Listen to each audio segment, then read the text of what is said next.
I think it's pretty unique to have not only the author of the paper, but also the editor of the chief of the journal, The Lancet Infectious Disease, here to be in the same room and giving both their perspective. So I welcome John McConnell to give his talk. Thank you very much, John.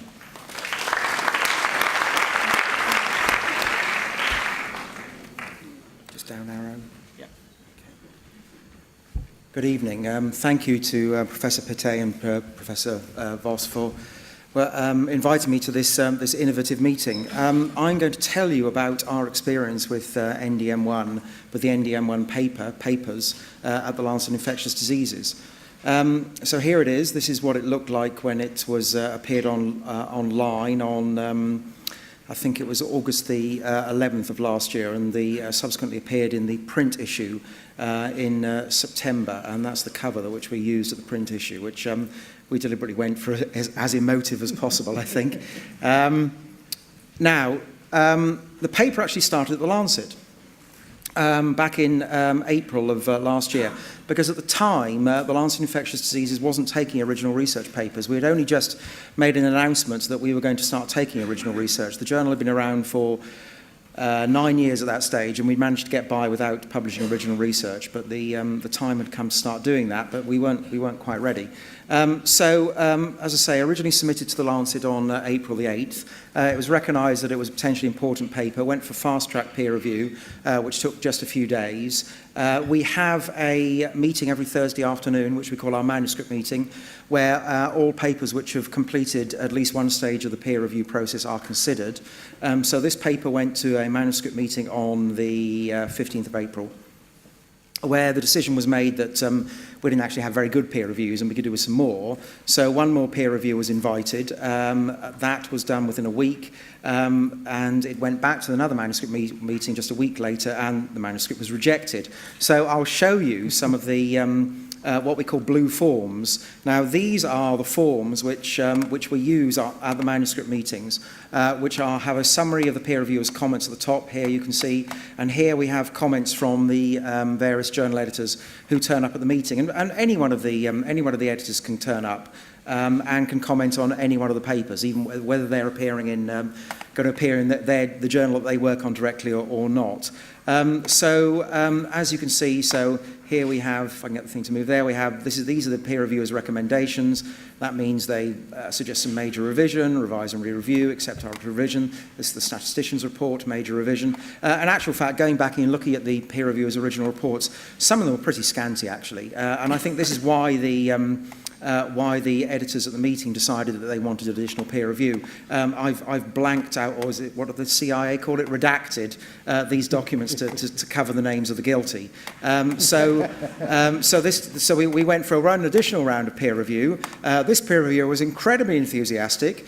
He said minor revision, but nevertheless, my colleagues decided to reject the paper. And if you knew my handwriting, you could see that I wasn't actually at that meeting. So as I say, at the time, the Lancet Infectious Diseases wasn't ready to take original research papers. We wanted to do it, but we just didn't have the people and the systems into place. So I think we contacted Tim and we said, look, we're interested in your paper for Lancet Infectious Diseases, but are you prepared to wait a little while? Are you prepared to wait, a couple of months or so until we're ready to actually put it through our own processes? And Tim agreed to that, to just hold on for a little while. So it did come to us again about 6 weeks later, on the 11th of June. Now, by this time, because there'd been a bit of a hiatus, this paper was actually managed by a colleague of mine who deserves enormous credit, Peter Hayward, who deserves enormous credit for seeing it through the peer review and publication process. Now, Peter actually had forgotten by the time that it turned up again that it had already been peer reviewed. And we don't normally, if a paper has been peer reviewed by the Lancet, it's not our normal process to have it to start all over again. But we just let it slip. And so the paper was peer reviewed again, and we got some sort of slightly more substantial peer reviews, I think, this time round.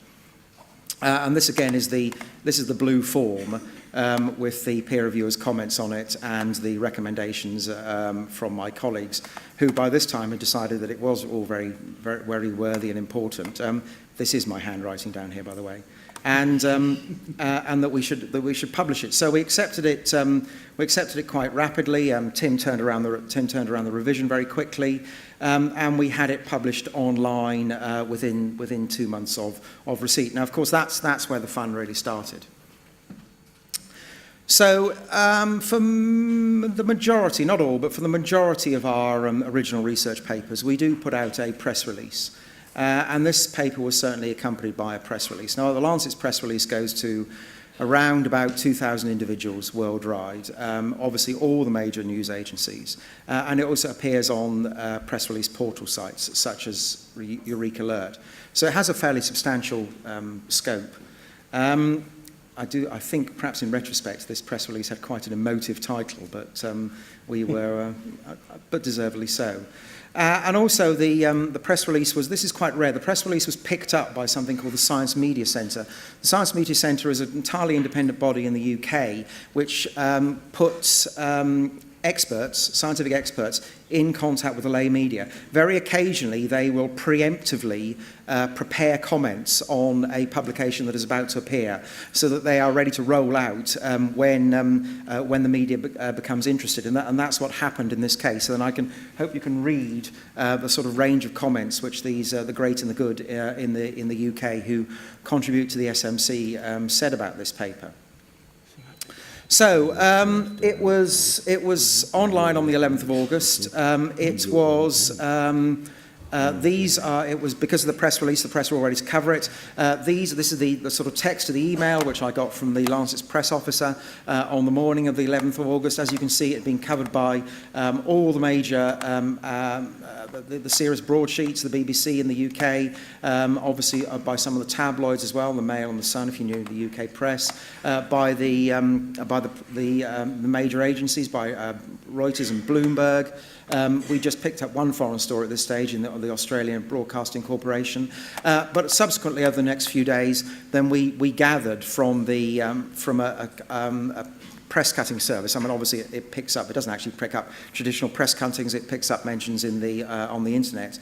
You can see this is the number of times that the story appeared. 12th of August, the day later, 240.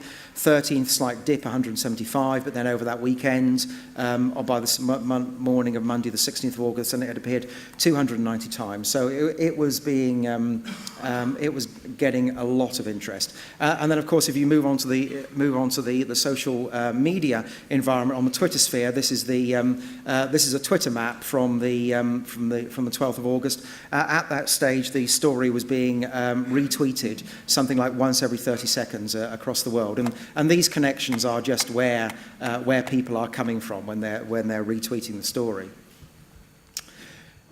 These are just a couple of examples of how it was covered by the UK and by the American press. So a pretty straightforward, fairly dispassionate, stating the facts story. If I could scroll down, you could see that they have quoted some of the Science Media Centre experts. A very similar story in the Huffington Post, which is an online newspaper. But of course, the Indian media did it rather differently, and particularly in response, I think, primarily to what was said by Indian government officials and in the Indian Parliament. So this is the BBC News South Asia report on the Indian government reaction to the paper. So India has rejected a claim by British scientists that a new superbug resistant to even the most powerful antibiotics has entered the UK from India. They are describing as malicious propaganda. They're attempting to rubbish the science, but are not in any way actually saying quite how the science is rubbish.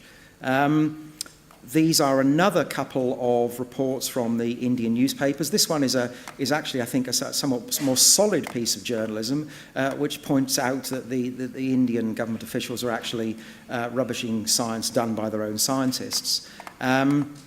This one highlights the conflicts of interest, the supposed conflicts of interest, and the funding sources of the newspaper, and starts to talk about the Indian authors distancing themselves from the newspaper. So let me just pick up some of those themes which appeared in the Indian press. So, and this is from, if I just go back a couple, that slide I'm just about to show you is actually taken from this New Delhi TV online story, but I think it picks up the main themes. So there's a conspiracy to apparently to damage medical tourism. Now, I mean, I'm sure if you know anything about science, that you would realise that getting two scientists in adjoining laboratories to come together to commit some sort of conspiracy would be nearly impossible, let alone a multinational scientific team, a series of drug companies supposedly, and an entirely independent medical journal. So this is utter nonsense. There is questions over the sponsorship for the work. They say here, I think rather interesting, was sponsored by two big pharmaceutical companies. This is because the name of the Wellcome Trust was one of the sponsors, and the writers of this newspaper report simply don't realise that the Wellcome Trust cut its links with Wellcome Pharmaceuticals in the early 1990s, and has had no association in terms of receiving its funding from the pharmaceutical industry since it sold its GSK shares back in the 90s. Bad science. Well, there is the reports failed to give any substance to what is the meaning of bad science, and of course then there is the whole question about the naming of the resistance mechanism and its association with New Delhi, and then finally there is the talk of the Indian authors dissociating themselves from the study because of the pressure that's being put on them. Now, of course, there was also an internal reaction. The Elsevier, who own The Lancet, have offices all over the world, and one of them is in India. So on the morning of August 13th, which is a Friday, I got this email via my 3 levels of hierarchy above me in terms of reporting, basically saying, and I think the little message which was on the email by the time it got to me was, "What the hell's going on here, John?" I mean, so fundamentally, the office in India has picked up on the criticism from the Indian government and that's appearing in the Indian press. And I spent most of the rest of that day just firefighting and going back through our own processes and our own paper trail just to make sure that we had really not let anything slip, and that we did have an ironclad piece of science here. So this is my reply on the afternoon of 30th of August. As Tim has told you already, we most certainly had signed statements from all the authors approving the content of the paper.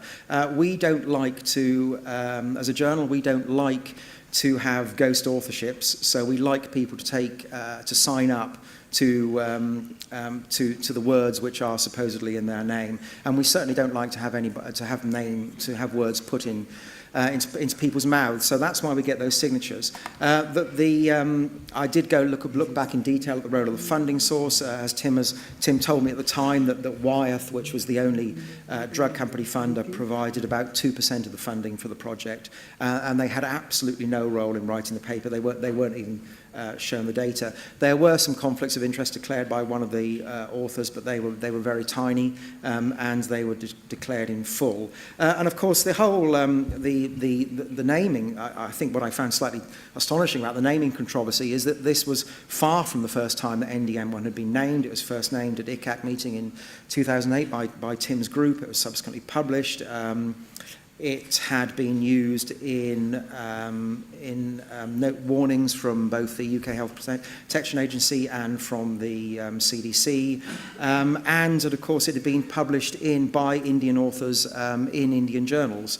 And so my advice to the Elsevier hierarchy was that we steer clear of the controversy entirely, which is what we decided to do. So just going back to the Indian reaction, and particularly I think what really riled them was the naming controversy and the suggestion, although it wasn't in these words, that somehow there was a conspiracy to discourage medical tourism. If you go back to the paper, this paper was published by some Indian authors from a hospital in Mumbai in the Journal of Association of Physicians of India in March 2010. They looked at their ICU patients. They found 22 who were NDM1 positive. I think this is my underlining here. Such dissemination may endanger patients undergoing major treatment at centres in India, and this may have adverse implications for medical tourism.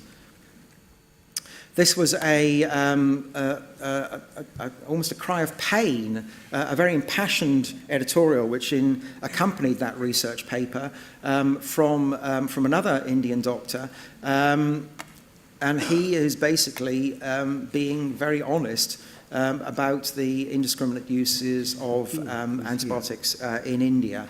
And then finally, this was in July of 2010, and this is from an Indian author who at the time was working in the United Kingdom. But the message from these 3 Indian papers is that the points being made in Professor Walsh's paper had been made previously by Indian authors in Indian journals and had simply created no reaction whatsoever. And you could argue that that's because you needed the sort of publicity machine which the Lancet is capable of before this sort of thing came to attention. We subsequently follow up the paper with some comment letters. We received more comment letters on this paper than any other we've ever done, hardly surprising, I guess. We published a group of 7 which attempted to cover all the themes in the many comment letters we received. And then subsequently, so we published those 7 in November of 2010. We subsequently did another 6, which took a slightly different stand, just different aspect of the story, in that they were reporting a dissemination of NDM1 to other places. But the most interesting comment letter, actually, is the one that we never published. And this subsequently became the subject of more press stories in India. This is from the Hindu. This says, Lancet won't publish Indian rebuttal. And this is somehow, many months later, it got into the Indian press that I, personally, and I am named in here, though spelt wrong, that I had refused to publish a rebuttal letter from the director of the National Centre for Disease Control in India, and this is absolutely true. I did decline it. It's very strange. It feels very odd to have the wording of our standard reject letter quoted back in an Indian newspaper. The reason that we didn't publish this is because it arrived. Unlike almost all the other comment letters, which arrived within days or at worst a couple of weeks of the original publication, this arrived 2 months after publication, so it was well out of time. I hope nobody's going to be offended here, but it was appallingly badly written, and it made exactly the same points that were covered by all the other letters, and it arrived only 3 days before we went to press with the group of comment letters, which we were just about to publish, so there was simply no chance of it being published anyway. Subsequently, of course, we published another paper from Tim's group. This is the dissemination of NDM1 in the New Delhi environment. This again created a similar. This again created a similar furore in the Indian press. Though if you delve a little bit deeper into some of the editorial type comments that accompanied this particular paper, and not just the news-based comments, then there was some sort of more nuanced and reflective reporting this time round. But we don't really have time to go into that. And if you still are objecting to the name of the bug, you can go to this website, which is still very much live, changesuperbugname.com. You can add your name to it, and you will be the 10,139th person to do so. So I invite you to do that if you feel strongly. But there is no mechanism described on the site as to how this petition will get taken forward. So what did I learn from this experience? What did we learn from the experience? Well, as I'm sure you've heard many times before, expect microbiology to throw up the unexpected. There can hardly be an aspect of science which mutates and changes so rapidly and so unexpectedly. I personally was pleased that the Lancet Infectious Diseases was able to offer a natural home to this very important paper after the Lancet rejection. I think this was only the 4th original research paper that we published. So it was a good way to get going. The reaction to any paper can be unpredictable.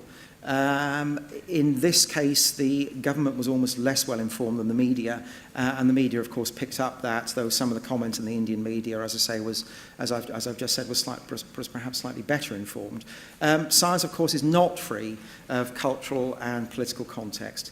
As Tim has already said, the environment within which research is done can be hostile to uncomfortable news, and scientists can suffer because of that. And it was very good to start TLID's foray into original research with a bang. This paper has already garnered I looked a couple of hours ago, at which time it had 165 citations. It's probably had another 5 or 6 since then, which makes it already within 10 months of publication, it makes it already our third most highly cited paper. So thank you for your attention, ladies and gentlemen.